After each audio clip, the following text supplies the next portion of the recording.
मित्रांनो, भगवान श्रीकृष्ण गीतेमध्ये स्वतः म्हणतात की ज्ञानी व्यक्तीला कधीच कोणी हरवू शकत नाही. भगवान श्रीहरी विष्णू म्हणतात, अशा कोणत्या 3 स्त्रिया आहेत ज्या कधीच विधवा बनत नाहीत. भगवान श्रीहरी विष्णू यांच्या मते 3 स्त्रिया त्यांच्या आयुष्यात कधीच विधवा बनत नाहीत. आपण हे सर्व जाणून घेणार आहोत एका प्राचीन कथेमार्फत. एकदा नारद मुनी भगवान श्रीहरी विष्णू यांना भेटण्यासाठी क्षीरसागरावर पोहोचले. त्यानंतर माता लक्ष्मी आणि भगवान श्रीहरी विष्णू यांना प्रणाम करून नारद मुनी विचारू लागले, प्रभू, पतिव्रता स्त्री कोण असते? त्याचबरोबर अपतिव्रता स्त्री कोणती असते? असे कोणते कार्य आहे जे केल्यामुळे पतिव्रता स्त्रीचा पतिव्रता धर्म नष्ट होतो? मला या विषयात कृपया ज्ञान द्यावे. कृपया तुम्ही माझी द्विधा दूर करा. भगवान श्रीहरी विष्णू यांनी पतिव्रता स्त्रियांमध्ये 3 लक्षणे सांगितली. ज्या स्त्रियांमध्ये हे 3 लक्षणे असतात त्या स्त्रिया वंशः शुद्ध असतो. अशा स्त्रीच्या घरी नेहमी लक्ष्मी माता निवास करत असते. त्या स्त्रीच्या पतीसोबतच वडिलांना सुद्धा स्वर्गाची प्राप्ती होत असते. ज्या स्त्रिया पतिव्रता असतात त्यांना मृत्यूपश्चात विष्णू लोकांची प्राप्ती होते. पतिव्रता स्त्रीचा महानतेचे वर्णन करताना भगवान श्रीहरी विष्णू यांनी अत्यंत पवित्र कथा ऐकवली आहे. या कथेचं श्रवण केल्याने व्यक्तीला श्रीहरी विष्णू यांच्यामार्फत पुत्राची प्राप्ती होते. प्राचीन काळातील गोष्ट आहे. मध्य देशामध्ये एक अतिशय शोभनीय अशी नगरी होती. त्या नगरीमध्ये एक पतिव्रता ब्राह्मणी राहत होती. तिचं नाव होतं उज्ज्वला. उज्ज्वलाच्या नवऱ्याला मागच्या जन्माच्या पापकर्मामुळे या जन्मामध्ये कोढ झाला होता.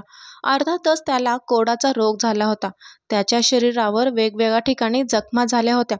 नवऱ्याची अशी दुर्गंधी पाहून सुद्धा उज्ज्वलाने तिच्या नवऱ्याचा साथ सोडला नाही आणि निर्मल भावनेने ती नवऱ्याची सदैव सेवा करत होती. पतीच्या मनात ज्या पण इच्छा असायच्या त्या सर्व इच्छा उज्ज्वला तिच्या परीने पूर्ण करण्याचा प्रयत्न सदैव करायची.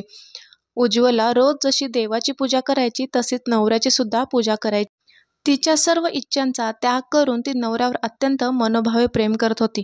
एके दिवशी उज्ज्वलाच्या नवऱ्याला रस्त्याने जाणारी एक सुंदर वेश्या दिसली. त्या वेश्याला पाहून तिचा उपभोग घेण्याची इच्छा उज्ज्वलाच्या नवऱ्यामध्ये झाली. तो त्या वेश्यावर पूर्णपणे मोहित झाला. त्या वेश्येच्या सुंदर रूपाने त्या ब्राह्मणाला पूर्णपणे तिच्या वशमध्ये केलं होतं.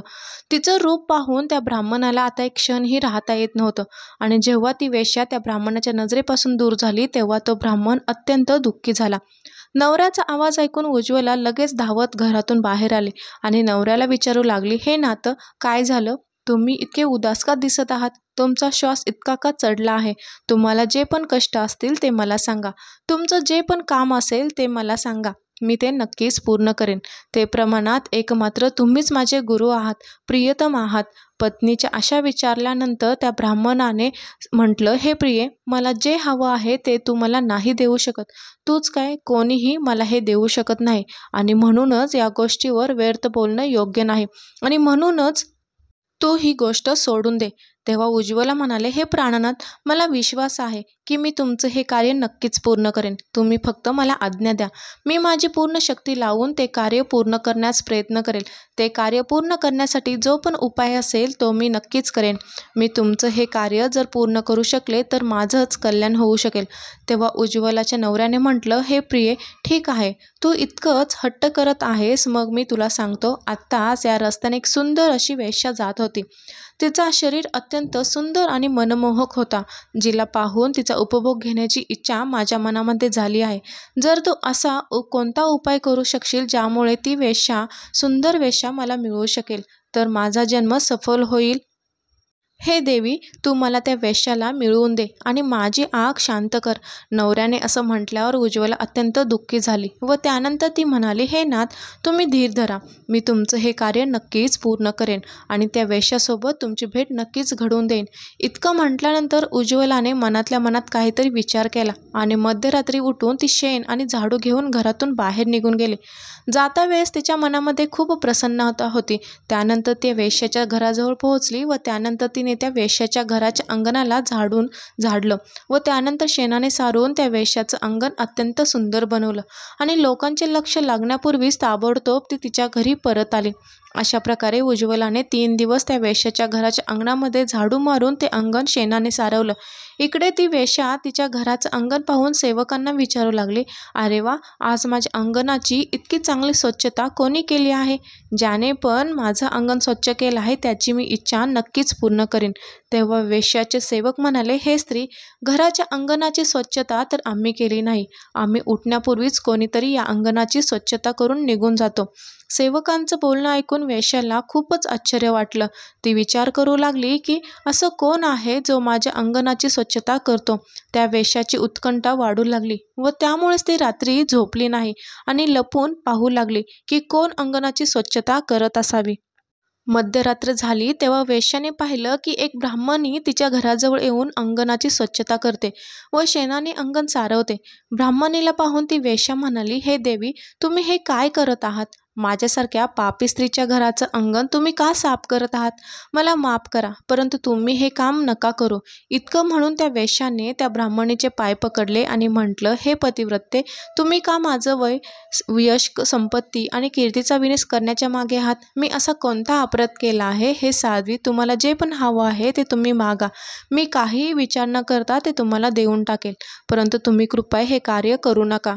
तेव्हा उज्ज्वलाने वेश्याला म्हटलं, हे सुंदरी, मला धनाचा कोणत्याही प्रकारे लोभ नाही, परंतु मला तुझ्याकडून एक कार्य करून घ्यायचं आहे. जर तू हे करणार असशील तर हे कार्य मी तुला सांगेन. जर तू ते कार्य पूर्ण करणार असशील तरच माझ्या मनाला शांतता मिळेल आणि तेव्हाच मी समजेल की तू माझ्या मनातील इच्छा पूर्ण केली आहेस. तेव्हा ती वेश्या म्हणाली, हे पतिव्रते, तुम्ही लवकर सांगा. मी तुम्हाला वचन देते की तुमचा जो काही कार्य असेल तो कार्य मी नक्कीच पूर्ण करेन. हे माता, तुम्ही महान पतिव्रता आहात. तुमचं कार्य जर मी केलं तर माझे सर्व पाप नष्ट होतील. तुमच्या चरणांना स्पर्श केल्यामुळेच मी पापातून मुक्त झाले आहे. कृपया तुम्ही लवकर सांगा की मी तुमची कशा प्रकारे मदत करू शकते. तेव्हा उज्ज्वला थोडे शर्माने म्हणू लागले, हे सुंदरी, काही दिवसांपूर्वी माझ्या नवऱ्याची नजर तुमच्यावर पडली होती आणि तेव्हापासून ते तुमच्या शरीराचा उपभोग घेण्याची व्याकुळ झाले आहेत. ब्राह्मणीचं असं म्हणणं ऐकून वेश्या आश्चर्यचकित झाली. काही क्षण ती विचारच करत होती. त्या वेश्याला एका कोड आजाराने त्रस्त असलेल्या व्यक्तीला जवळ जाण्याचा विचार करूनच खूप दुःख वाटू लागलं. तेव्हा ती वेश्या उज्ज्वलाजवळ म्हणाली, हे देवी, जर तुम्ही तुमच्या नवऱ्याला घेऊन माझ्या घरी आला तर एका दिवसांसाठी मी तुमच्या नवऱ्याची इच्छा अवश्य पूर्ण करेन. तेव्हा उज्ज्वलाने म्हटलं, हे सुंदर स्त्री, मी आज रात्रीच माझ्या नवऱ्याला घेऊन तुमच्या घरी येते आणि जेव्हा ते तुमच्याकडून स्वतःची तृप्ती करून घेतील तेव्हा मी पुन्हा त्यांना माझ्या घरी घेऊन जाईल. तेव्हा वेश्या म्हणाली, हे पतिव्रता स्त्री, तू लगेच तुझ्या घरी जा, जेणेकरून कोणीही तुला इथे पाहू नये आणि ताबडतोब तुझ्या नवऱ्याला घेऊन ये. मी तुझ्या नवऱ्याची इच्छा नक्कीच पूर्ण करेन. त्यानंतर उज्ज्वला तिच्या घरी घेऊन निघून गेले व तिने जाऊन नवऱ्याला सर्व हकीकत सांगितले. तिने सांगितलं की आज रात्री ती त्याला त्या वेश्याच्या घरी घेऊन जाणार आहे.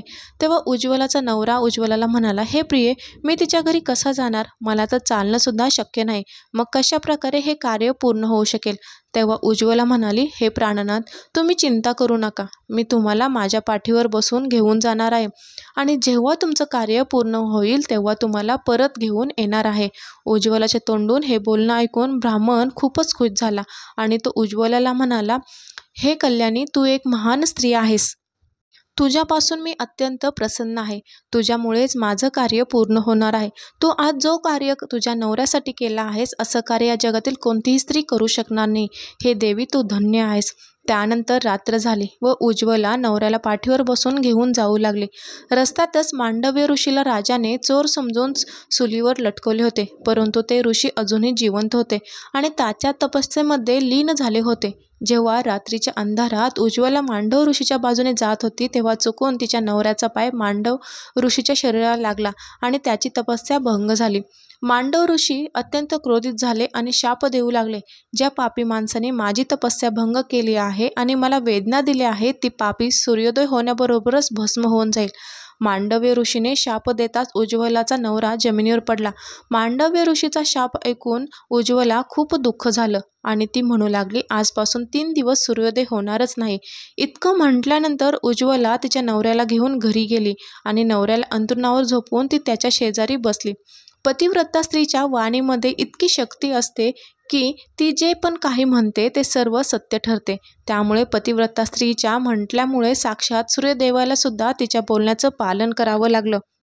कारण स्वतः श्रीहरी विष्णू यांनीच पतिव्रता स्त्रीला हा वरदान दिला आहे की त्या जे पण काही म्हणतील ते नक्कीच सिद्ध होणार आहे. त्यानंतर 3 दिवस सूर्योदय झाला नाही. सर्व जग अंधाराने ग्रासून गेले आणि तिन्ही लोकांमध्ये याची बातमी पसरली. हा दृश्य पाहून सूर्यदेवता ब्रह्मजवळ गेले आणि सूर्योदय न होण्याचं कारण विचारू लागले. तेव्हा ब्रह्मदेवाने सूर्य देवतांना पतिव्रता स्त्री उज्ज्वला आणि मांडव ऋषी यांचं सर्व वृत्तांत सांगितलं. त्यानंतर सर्व देवता दिव्य विमानात बसून ब्रह्माजी सोबत उज्ज्वलाच्या घरी गेले. ब्रह्माजींनी उज्ज्वलाला म्हटलं, हे माता, तू म्हटल्यामुळे सूर्योदय होत नाही, त्यामुळे संपूर्ण सृष्टी धोक्यामध्ये आलेली आहे. प्राण्यांचे जीव धोक्यात आले आहेत. कृपा करून तू तुझे शब्द मागे घे आणि सूर्योदय होऊ दे. तेव्हा उज्ज्वला म्हणाली, हे भगवान, एकमात्र माझा नवरा माझा गुरु आहे. माझा नवरा माझ्यासाठी तिन्ही लोकांपेक्षा मोठा आहे आणि सूर्योदय झाल्यानंतर माझ्या नवराचा मृत्यू होणार आहे. कारण मांडव्य ऋषींनी शाप दिला आहे की मी कोणत्याही लोभामध्ये, रागामध्ये किंवा मोहामध्ये असं केलं नाही. मी फक्त माझ्या नवऱ्याचे प्राण वाचवू इच्छित आहे.